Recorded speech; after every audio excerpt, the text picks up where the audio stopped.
Welcome to Salcedo Paranormal. It is Sunday, January 8th, 2023, and tonight I'll be sharing true paranormal stories from the web. As always, you can find all the episodes of the show along with links to social media and other ways to contact me at the podcast page. That is salcedoparanormal.podbean.com. That's SALSIDO paranormal.podbean.com.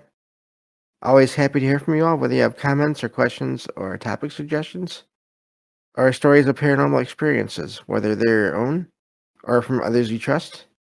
Happy to either read those or have you join me on the show to talk about them. And so the plan for this week is doing the true paranormal stories on the web today and Tuesday. And that's of course morning and Eastern time. But and then paranormal news Monday and true paranormal stories on the web Sunday and Tuesday. And then paranormal news Monday and Wednesday. And then Thursday morning will be another comic books and the paranormal episode with Derek, the Night Stalker. So that should be fun. And I think that's the plans for the week. There will be at least one other thing going on, either this week or next week. We'll see. And I also have a friend that just recently volunteered to do one or two episodes of listener experiences. So those will just be episodes that just drop. Those won't be streams. We're going to do that whenever kind of works best for both of us, and he doesn't do Discord a lot, so we're just going to record those when we can, and go from there, and then I'll release those when I can. So I'm excited for the extra content this month. That should be good. I think I might have a few this month, which usually I only have one or two. But besides that, I think with that I can get on to the stories here. I have 3 of them for tonight. And let's see here. So I will get to them. Thank you all for being here and listening, whether you listen to the live streams or you listen to the show on the podcast or YouTube feeds. So this first one is short, but it's really amazing because I had not heard of this one before, at least not directly in this way. Anyway, this one says, last night I saw a red mist just beside my bed. At first, it looked like a bright red silk cloth, moving very slowly. It stayed in place at first. Then it started to look more misty as it moved near the corner of the room and disappeared. This lasted, in total, 20 to 25 seconds. I'm not sure if it was my imagination or what I should make of it. Any thoughts on it? And that's where the story ends. I've heard of mists, but a lot of times I've heard of them more being like a fog, like a gray fog or a white fog or even a black mist. I've heard of that, almost shadow-like. But I never heard of a red one, a red mist. So that is an odd one there. The color of that is different. I mean, of course, we've heard of different colored lights before, but never really. I don't think I've heard too many different. There's stories of different colored mists other than just gray or black or white. So, really, wow. Okay. This story I think just came out this like today or yesterday as well. So Derek in the chat is saying that Prince Harry from the UK there just mentioned he saw a red mist yesterday, and so yeah, wow, and that's quite the synchronicity there. That's I just found the story of this like a couple hours ago. Um, tonight, last night, however you want to call it. Yeah. So that is odd. Don't think we've ever had one quite like that before. So, but yeah. So I don't know what that is, but seems like it may have had sentience to it, possibly the way it stayed and then moved. I don't know, but yeah, that's amazing right there. Having a story like that, and then a news story that's basically attached to it, or not attached to it, but around the same time as it, and was something that specific. Um, it wasn't just a mist, or a shadow, or a bright light. A red mist. That's odd. um, but that's why it pays to have friends that are able to keep up with a lot of this stuff along with me because I can't keep track of everything. Um, but yeah, okay. So Derek says I haven't read the article to it, so I have no clue what he's talking about. But the headline is absolutely a sync. Yeah, super cool. Yeah, yep, yeah. So that is amazing, huh? Well, there we go. That was a short one, but it proved useful anyway. So, yeah, that's amazing. So, let's see. The other two stories in here tonight are longer. And so I'll start this next one. But yeah, I'll have to look into that. I've never heard of a red mist before. So the story says I am a 25-year-old male. I live in Utah. And I'm curious if any of you have seen anything like this before. I'm pretty sure I saw a Wendigo or a skinwalker. I know it sounds strange or crazy. I don't really believe in those things, and I'm regularly skeptical of the when it comes to the paranormal. This happened to me when I was 17 and in high school, and living with my parents. My house at the time was in a very small town. The backyard faced open, empty fields and mountains for miles before you reached civilization at all. My best friend lived next door and shared this field as our backyard, in a way. I have to explain that his house was built, sat in them was built on a different street that ended in the field with a small cul-de-sac. I think there was supposed to be more houses built down the street to expand the town, but they clearly never got around to it. So his driveway was basically in this cul-de-sac, even though no other houses were built there. This matters later in the story. I used to stay the night at my friend's house a lot in high school because I didn't have the best relationship with my parents. Every once in a while, we would wake up to hear dragging and a weird gargling sound from the back porch. His room was in the basement with a window well to the back porch. It would happen maybe a couple of times a month, but whenever we would gather the courage to check, nothing would be back there. This happened for years. One night haunts my friend and I to this day. My friend was getting ready to move, and we would stay up all night playing video games and watching movies. We decided to go on a music drive just to relax. So we hopped in his truck with his high beams on and swung out of the driveway, turning them on towards the field to use the roundabout. The light illuminated this thing. It looked like a person, but it wasn't. It was naked and on all fours, abnormally large, particularly its limbs that seemed to fold under itself in an unnatural way.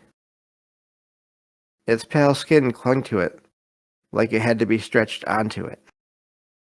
But the part that still sends shivers down my spine is its face.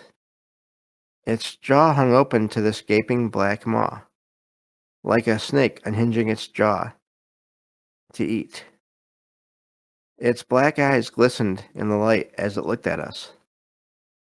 But just as it turned to see us, it quickly scurried backwards, almost like it was on rewind, into the brush of the field. My friend and I were pale as ghosts. We both looked at each other like, did you see that too? We were shaken. Let's just say we tried to have a good rest of the night, but we couldn't believe what we saw.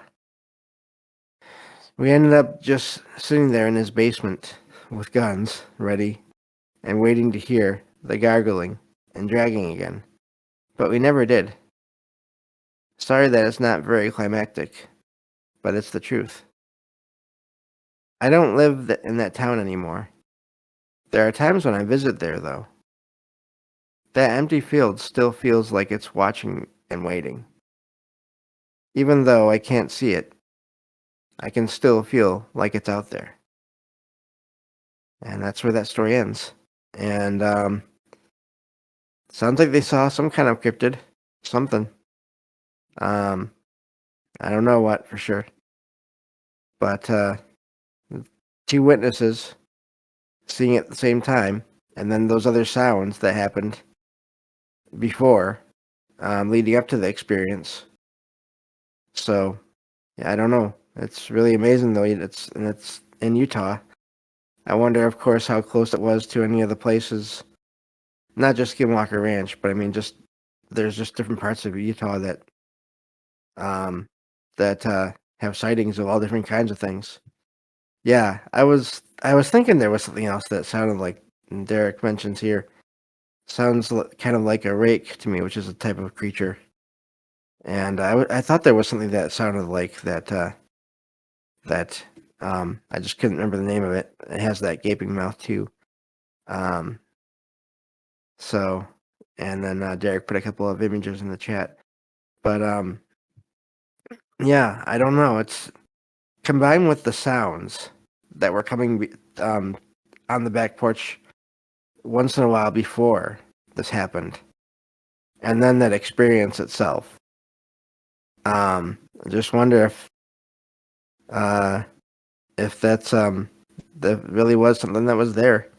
Maybe didn't even was just trying to figure out who these people were, especially if there's no one else in the area. I mean, if it was only a couple of houses that were in the area, then that um, could be why it was maybe trying to investigate. So really amazing sighting, and then with the other experiences connected to it, possibly. Um, that's really that's something. Yeah, Ricky in the chat here says if I ever see one of those, I'll leave the state. Yeah, I don't. I wouldn't. I don't know if I'd. I don't know if I'd leave or if I'd just make sure I was never outside alone, especially at night. I'd be a little bit curious as well. Probably even when I shouldn't be. But but that's just me. But yeah, no, it's a quite the sighting there. And to have someone else there with them to verify that they're seeing something is amazing. So, but yeah, odd sighting there. But it doesn't sound too out of the question really, especially like I said, given um yeah. Yeah, Ricky has a good point here. Scary movies show being curious like that isn't a good thing. Yeah, I'm aware. I'm aware. Maybe that's I don't know. That's funny. That is very true. Yeah. So, but well, I have one more story here to share, and then that'll be it. Let me see here. Let me find the beginning of it, and because I gotta scroll down a little bit. Okay, here's this one. This one says, when my mother was a little girl, she spent her early years in a remote area of Mexico. No electricity, no running water, and definitely no air conditioning. Due to so many people all living in one small house, it wasn't uncommon for her and a few of her other of her siblings to sleep on the porch. Yes, you heard that right. They slept on pallets outside. She recalls it was actually much cooler some nights on the porch than it was in the house. The porch had a screen that my grandfather installed, and he also built their house by his own hand. The closest neighbor was miles away. So, from my understanding, the house was pretty much in the middle of nowhere. Now, this is where the ghost story begins. My mom and three of her other siblings were the lucky ones who got to sleep outside every night. They never had any problems or fears until the night the, and then the quotation marks they have here, baker boy began to come around. It was a small child with golden curls, dressed in a white baking attire, wearing a mask that was a real skinned pig. And I don't know if they mean that literally or what. If they just mean it looked like that, or I have no idea what they mean with that. Anyway, that part is freaky on its own. But it says he would walk in circles around the house, reciting a certain phrase that my mom never really understood because it wasn't in Spanish or English. At first, they were scared, but over time, they grew to appreciate his presence. It was almost as if he were walking around the house to protect them from whatever fate had maybe happened to him. They never knew who he was, or if he was even real, just that they would all see him. My grandpa, I almost said grandfather, but then switched to grandpa. Anyway, my grandpa never believed them and assumed they were making it all up to come inside the house. But they swore they weren't. It wasn't until, over time, an outline of his path began to show up around the house. Needless to say, they didn't stay in that house much longer and moved before they eventually made it into the States. The strangest part is that before my grandpa died, he told my mom he had finally seen this blond boy with a pig mask. And that's the end of that story. And that is quite the sighting as well. And the mask is just whatever it was, whatever the mask was, not even counting the apparition or whatever it was. Whatever the mask was, it still sounds freaky. Whether it was just designed to appear as if it was made of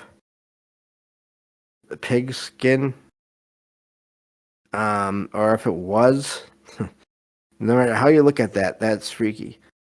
And then, yeah, the curls. Now, I mean, people from all over, like Mexico and that part of the world, I've seen.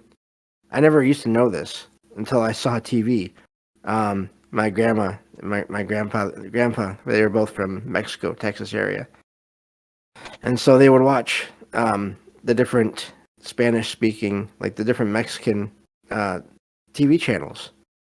And I remember one of the first times I was sitting there watching with them, I saw the people on the channel, and if you had it muted, you wouldn't know unless any text came up on the screen. You wouldn't even know that you were looking at TV from that part of the world because the people there, they have all kinds of different appearances, blonde hair, different colored hair, different colored skin. There's just it's you really don't know unless you talk to the people there, where they're from and everything. And so it could have been someone from the area, but also maybe it wasn't. It's hard to say.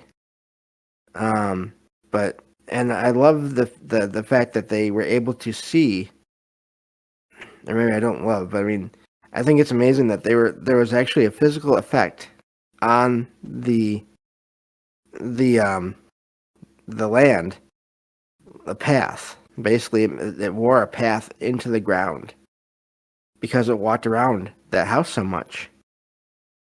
That's physical signs of something going on there. Yeah, triple threat. Derek says, little kid ghost, weird outfit, pig mask. Yeah, I thought it was pretty unique overall. Um, Never quite heard a story like that before, or read one like that before. I don't think, and that's saying a lot because I've read a lot of stories.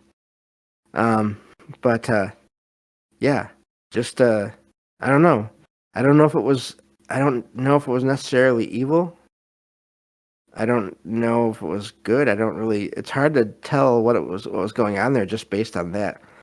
The language thing, the fact that it wasn't speaking English or Spanish, that's also odd because it makes you wonder what was it speaking.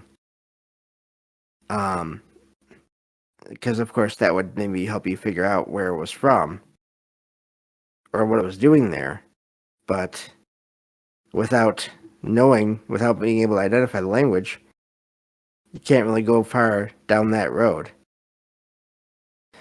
But yeah, so really amazing story there. Um, Derek says seems almost like some type of trickster phenomena or something. Not trickster in a bad way, but in a bizarre, nonsensical way. Yeah, could be. Because again, it did freak out the kids, but it didn't physically do anything to them. And obviously, it had some kind of physical presence because it was eventually it beat a path into the footpath into their left footprints around the house. So I don't know, but yeah. So those are the stories I found tonight, and ironic enough, I thought that the mist story was maybe the most tame out of, or the kind of the like the least interesting of them. But I'd say it's all tied now with that connection to the mainstream news cycle or to the popular culture kind of thing. So, but yeah. So anyway, that's all I have for tonight. I'll be back tomorrow with paranormal news. Let me see here. Just checking on this again.